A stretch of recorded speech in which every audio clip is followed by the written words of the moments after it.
Hola, ¿cómo están? Bienvenidos a Rollomi. Yo soy Carmen. Yo soy Ro. Y yo soy Pablo. Y hoy les vamos a hablar sobre el pacifismo en Japón.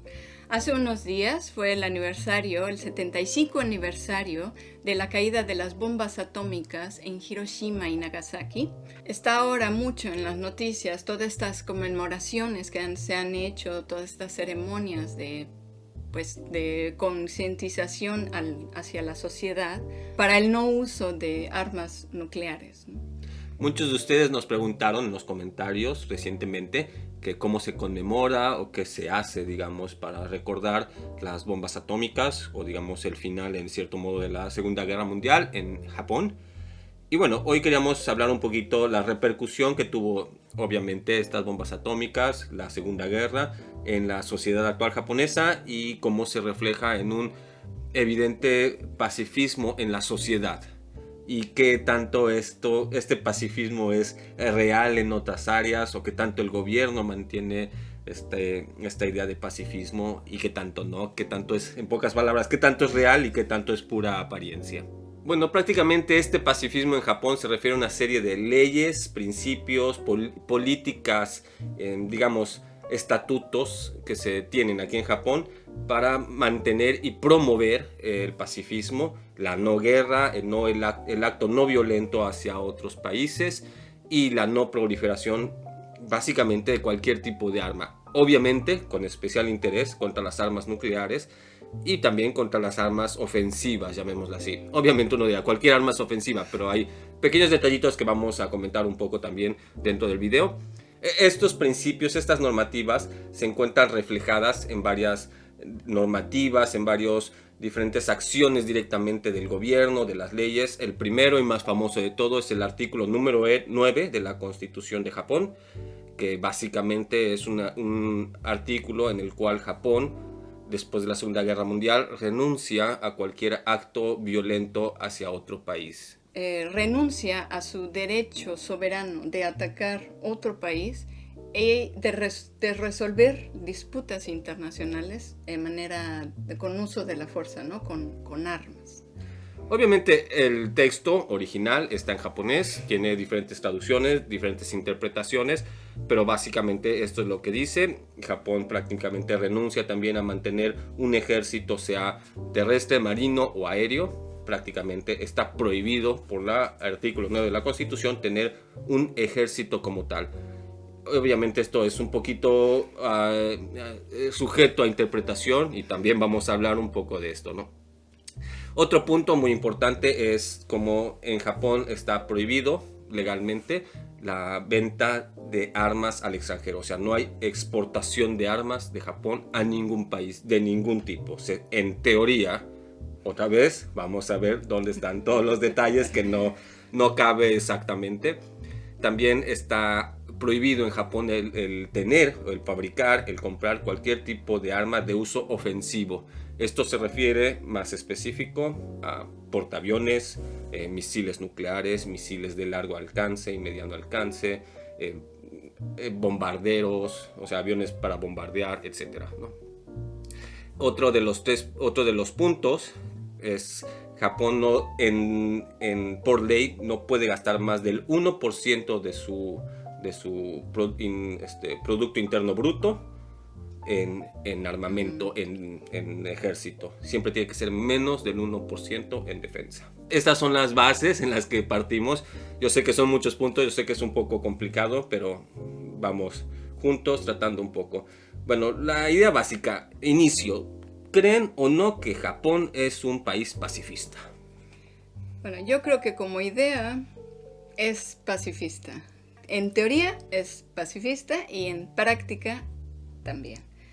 Solo que, bueno, hay gente quizás cuyos intereses son un poco más, quizás hay más intereses políticos y económicos que simplemente no querer hacer la guerra a otros países, ¿no?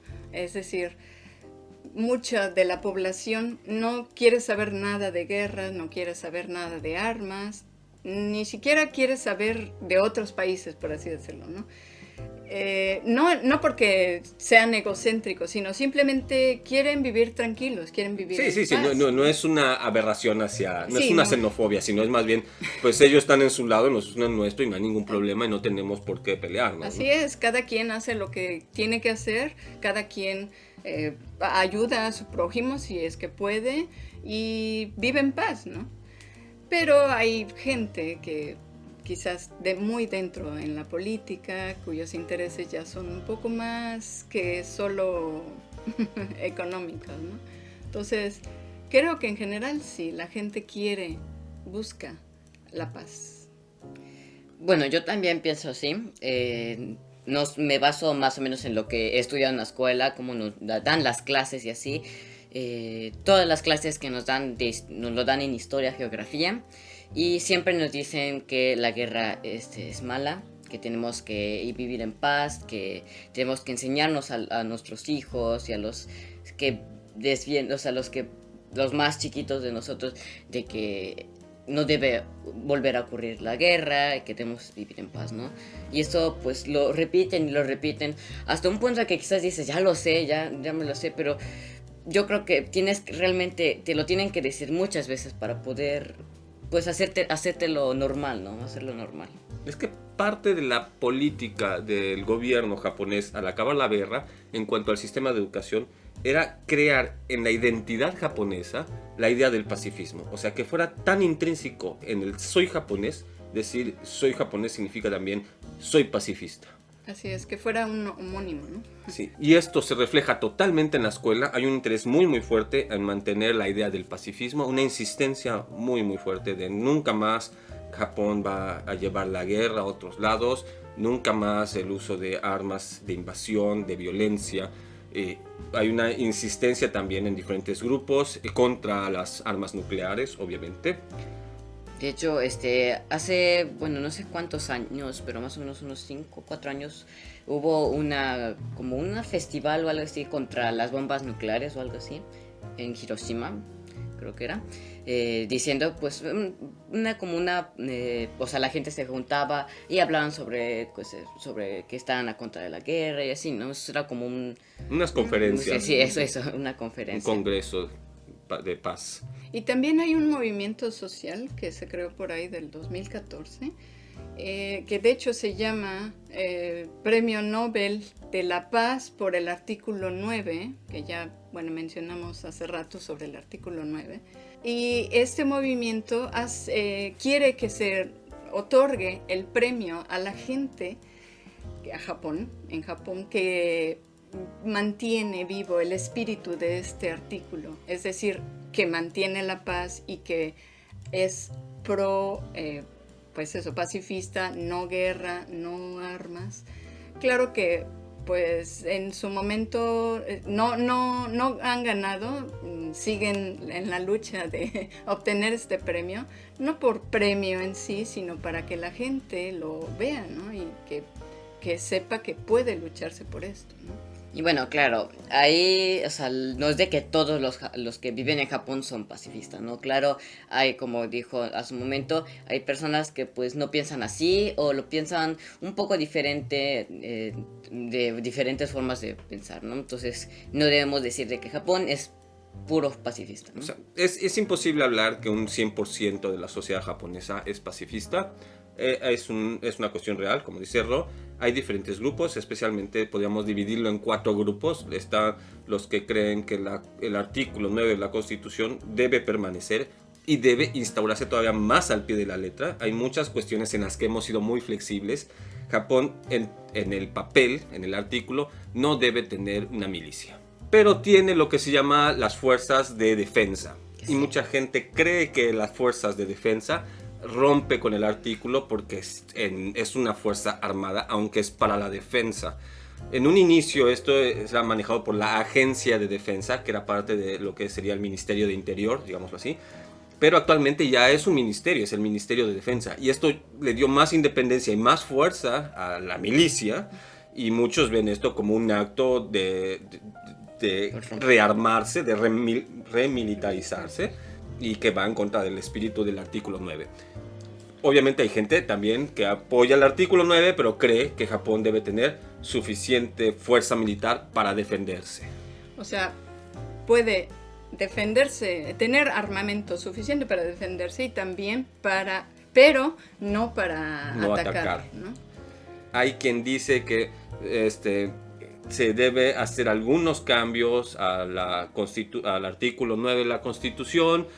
Obviamente debemos tener suficiente poder para defendernos, en eso están en común con nosotros, pero que aparte dicen, Japón debe tener suficiente capacidad de proyección militar como para apoyar las misiones de paz de la ONU o apoyar a sus aliados, etcétera, etcétera.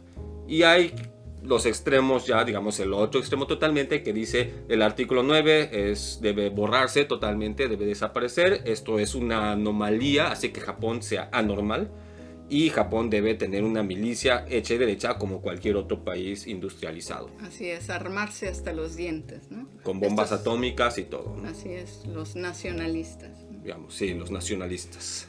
Y bueno, esto la gente en general no lo ve muy bien, la cuestión de que Japón quiera armarse, bueno, los nacionalistas, el hecho de que sí, digamos que por fortuna los nacionalistas son minoría, no son 4 divisiones en las mismas cantidades, no son 25%, para nada. La gran mayoría está más en una parte intermedia, la verdad. O sea, tener el artículo 9, pero tener las fuerzas de defensa propia. Por si acaso, ¿no? Por si acaso. Pues que también dicen, porque la defensa propia no solamente es defensa de guerra y así, sino también si llega a pasar algún temblor o algún desastre natural, van a ayudar, ¿no? Por ejemplo, que van con helicópteros o así a estén buscar entrenados, ¿no? Para poder atender a... O sea, es como unos bomberos, ¿no? Una cosa así. Exacto, pero es que para eso están los bomberos. Ese es el punto, ¿no? Muchos de los que están en contra dicen,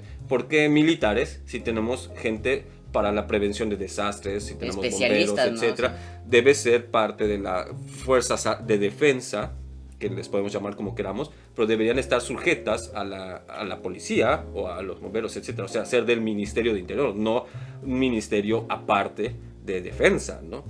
Así es. Es un poco difícil encontrar el punto medio, ¿no? Sí, porque digamos que constitucionalmente Japón no debería atacar si es que lo ataca, ¿no? O sea, no debería poder contestar. O sea, sí, según el artículo 9, ni siquiera debería tener una fuerza de defensa. Así es, entonces digamos que el extremo pacifista quizás no conviene tanto. Aunque claro, si a alguien se le ocurre atacar, lo van a ver muy mal, porque, o sea, sabiendo de que no se va a poder defender, ¿no? Digamos, hay quien lo defiende diciendo, hace un tiempo, hace muchos años, si quieres, digamos 100 años, un poco más hacia atrás, hablar de la abolición de la esclavitud, o la igualdad de las personas, de todas las razas, etc., era utópico.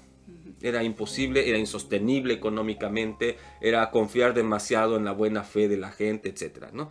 Y quizás ahora tenemos esta misma impresión. Hablar de la abolición de la milicia en su totalidad es utópico, es confiar demasiado en la buena fe de la gente, etc. Pero ojalá llegue un día en el que no sea utópico, ¿no? En el que realmente pues sea una tendencia realista, ¿no? Así es, porque todo esto, bueno, obviamente va inculcado desde pequeños, ¿no? La misma sociedad, si es pacifista, es más difícil que se creen leyes o que se pasen leyes que hagan que no sea pacifista el país, ¿no? En cambio, otros países donde está muy encima el gobierno o la sociedad, encima de los niños, diciéndoles que tienen que hacer esto por su país y tal, es un espíritu de quererse defender de alguien, si hay un ataque, sí, mantener ese espíritu de hay gobiernos que hacen de la guerra su negocio, ¿no? Entonces se entiende perfectamente cuál es su política de educación hacia su propia población, ¿no? Digamos que aun cuando Japón se llama el Ministerio de Defensa y las Fuerzas Armadas de Defensa, no es lo mismo que el Departamento de Defensa de Estados Unidos, que va a defenderse hasta Afganistán o Irak, que dices, ¿cómo te puedes defender de alguien en el país del otro lado? Es una invasión totalmente, ¿no? En el caso de Japón, las fuerzas de defensa no han sido usadas para invadir no han sido usadas en otro país prácticamente. Pero por desgracia hay algunas personas que están en el poder político ahorita que quieren y han ido cambiando esto lentamente, ¿no? Bueno, hablamos de los intereses y también en algunos casos mucha presión de otros países porque se arme Japón para ayudarle en sus misiones. Sí, es un poco complicado y también hay que entender de que muchos de estos políticos, pues, digamos, trabajaban hombro a hombro con sus colegas de otros países y tenían que vender un discurso un poco distinto. También, por ejemplo, está el caso en Japón de que no puede gastar más del 1% en defensa, ¿no? Pero en la realidad, en el detalle, como muchos expertos dicen, Japón gasta cerca del 5% en defensa. Pero es que ese 4% no está declarado como defensa. O sea, es cuando dices que si la vivienda de dichos militares, bueno, de defensa, no entra en el planteamiento de defensa porque no fue armamento. El servicio médico de dichos militares no entra dentro del gasto de defensa porque pues no tiene nada que ver con ir a hacer guerra, etcétera, etcétera. Entonces empiezan a esconder mucho de este gasto en un modo bastante irregular, ¿no? Perspicaz. Sí. Entonces, también esto muchos lo critican, dicen, tiene que haber más claridad, ¿no? Entonces, hay quien también dice, hay que no cambiar el artículo 9, sino reinterpretarlo para ser muchísimo más estrictos y hacer unas leyes que pongan mayor límite a la militarización en Japón. Sí, es porque el gobierno busca muchos espacios en blanco para rellenar con lo que ellos quieren, ¿no? Tipo, como dices, ¿no? Esto no es para defensa, es por otra cosa, ¿no? Y bueno, mucha gente también pide que se aclaren las cláusulas a la cláusula del artículo 9, porque realmente da pie a muchas interpretaciones, ¿no? Dentro de la producción de armamento ofensivo, Japón no podía o no debía, por constitución, por ley, fabricar un jet ofensivo, un avión ofensivo en su totalidad. Pero podía hacer partes de dicho avión y mandarlas a otros países para que terminara el armado. O podía comprar partes de otros países, llámese directamente aviones de Estados Unidos, como lo ha hecho muchas veces, y hacerle variaciones dentro de Japón, porque no estaba construyéndolo totalmente. Pero estos pequeños recovejos no son más que reinterpretaciones de un artículo que por desgracia es bastante amplio sí. Y da espacio a demasiadas interpretaciones. Tiene muchos huecos, ¿no? Pero bueno, regresando un poquito a cómo es el espíritu, por qué Japón es pacifista o no es pacifista. Si tú hablas de casi cualquier menor de edad, la convicción es absoluta al pacifismo. En las escuelas, como decía Rob, hay una insistencia muy fuerte por el pacifismo. Obviamente cuando les enseñan de la guerra, les hablan de algunas cosas, no con lujo de detalle, de mostrarle el sufrimiento de la gente, ni con escenas o videos, digamos, que rozan en lo grotesco, ¿no? que pueda dejar traumado a niños de primaria. Obviamente jamás se hace eso, pero se insiste muchísimo en que la guerra no se gana.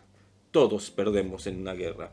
La guerra solamente trae dolor, la guerra solamente trae desgracias y que Japón debe encontrar el modo siempre de resolver sus diferencias con cualquier otro país con el diálogo. Es irrenunciable el diálogo, o sea, no puede haber una línea roja en la que dices ya dejo de hablar y empiezo a pelearme. Para Japón siempre debe estar abierto el diálogo.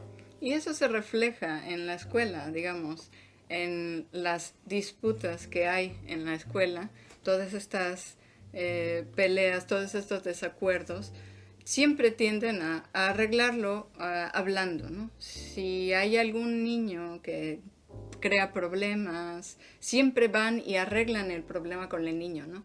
Es esa mentalidad de querer arreglar las cosas de manera pacífica, ¿no? Bueno, en mi escuela, bueno, les explico más o menos cómo me dan la clase o así, si es que les interesa. En la escuela, en la primaria, que yo recuerde, no nos contaban muchas cosas de la guerra. O sea, nos decían, O sea, nos contaban de que existía algo que se llamaba la Segunda Guerra Mundial y que Japón perdió y todo eso, pero no era muchísimo más profundo, ¿no? Incluso ahora estuvimos estudiando geografía e historia. Historia no hemos llegado todavía a ese punto, pero como me gusta mucho leer los libros así, pues ya me puse a leer un Ya se poquito. adelante. Sí. Y en geografía ya estamos estudiando bueno, estudiamos sobre el Kyushu, Chugoku y así, y pasamos por Hiroshima y Nagasaki, y en un momento nuestra maestra nos explicaba del que, bueno, nos decía de que la guerra era mala, todo eso, y nos contaba su experiencia, ¿no? De que ella fue al museo y todo eso, lo que vio, lo que sintió. Y realmente no estabas en el lugar, pero podías imaginarte lo que te estaba explicando, ¿no? Porque o sea, no lo explicaba así a cada detalle, pero bastante detallado que incluso te lo puedes imaginar tú, ¿no? Entonces, realmente te deja pensando, ¿no? Así es, como queriéndolos concientizar y sentir, bueno, hacerlos no parte de qué pasaría, cómo se sentirían en un momento así, ¿no? Redondeando un poquito hacia la cuestión que hablábamos, es el 75 aniversario de las bombas atómicas. Japón es el único país que ha recibido 2 bombas atómicas. De hecho, es el único país que ha recibido cualquier tipo de ataque con un arma atómica nuclear.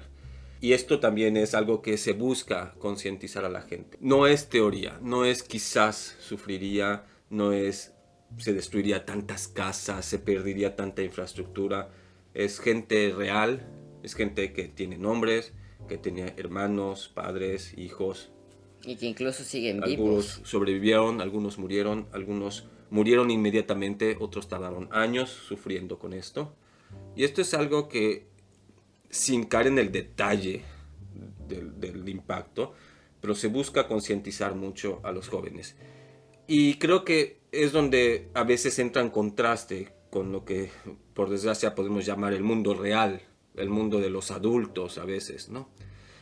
Que por un lado les estamos enseñando, insistiendo, la guerra es mala, las armas nucleares causan dolor, debemos ponernos en contra de la guerra, siempre buscar el diálogo, y por otro lado el gobierno japonés falla en ratificar la prohibición de las armas nucleares en las Naciones Unidas, ¿no? Así es, no quiere, por un lado en sus discursos dice que sí a la paz, no a las guerras, no a las armas nucleares, pero por detrás no ha firmado todavía, ¿no?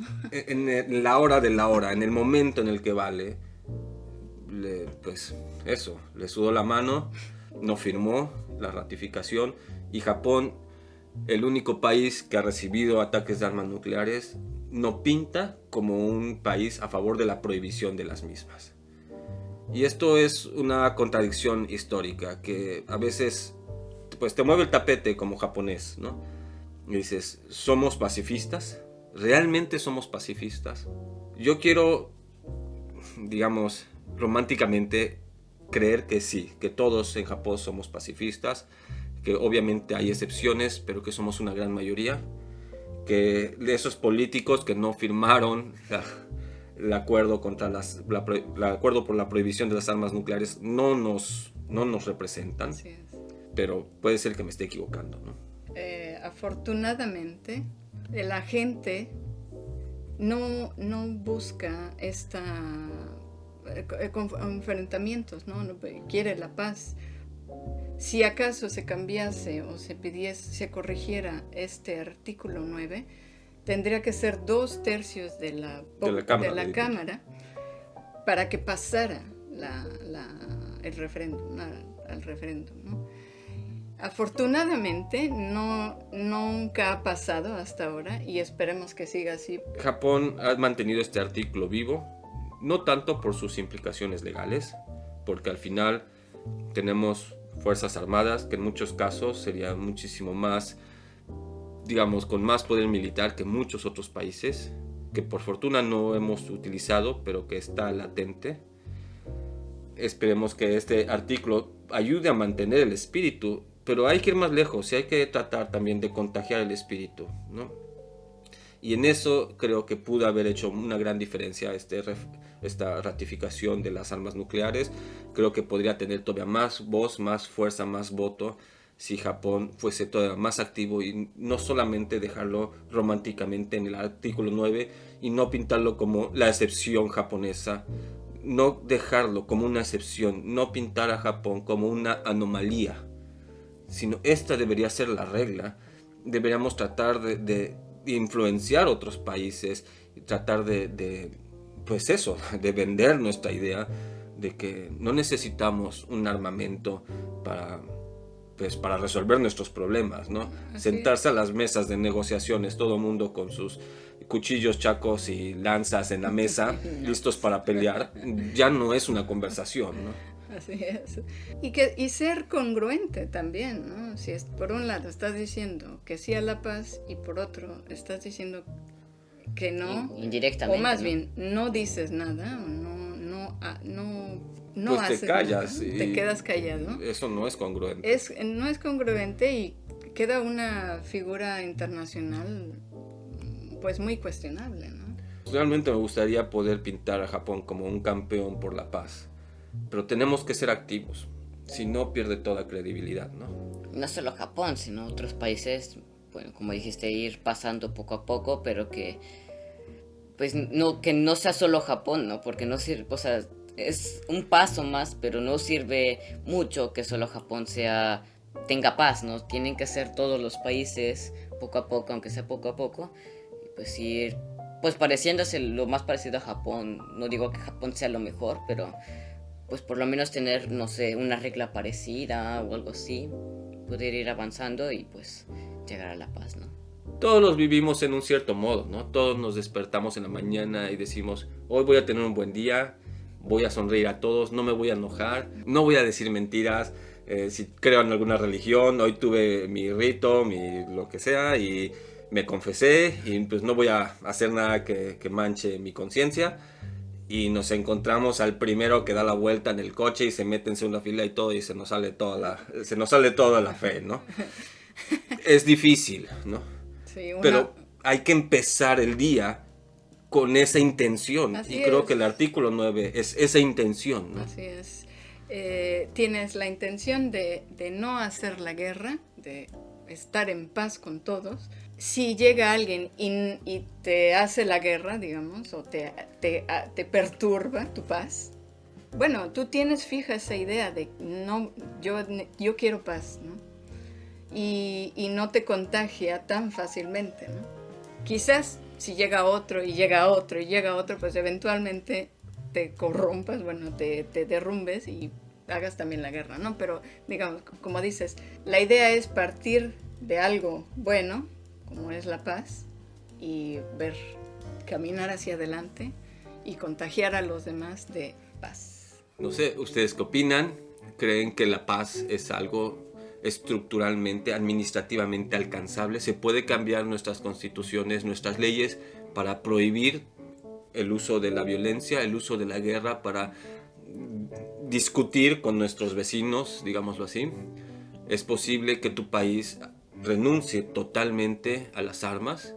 ¿Crees que existe la posibilidad o es demasiado pronto? ¿Es una utopía que jamás veremos realizarse? Por favor, déjanoslo en los comentarios. Y si te gustó este video, no olvides de picarle like, suscribirte al canal y pedir a la campanita para que te mande una notificación cada vez que saquemos un nuevo video. Y si crees que a alguien le puede gustar, interesar o servir este video, por favor no dejes de compartirlo. y te invitamos ampliamente también a que formes parte de nuestro Patreon para que sigamos mejorando en nuestros videos y presentarte el mejor contenido. Bye bye, mata mitene, jikaimo, o tanoshimi ni.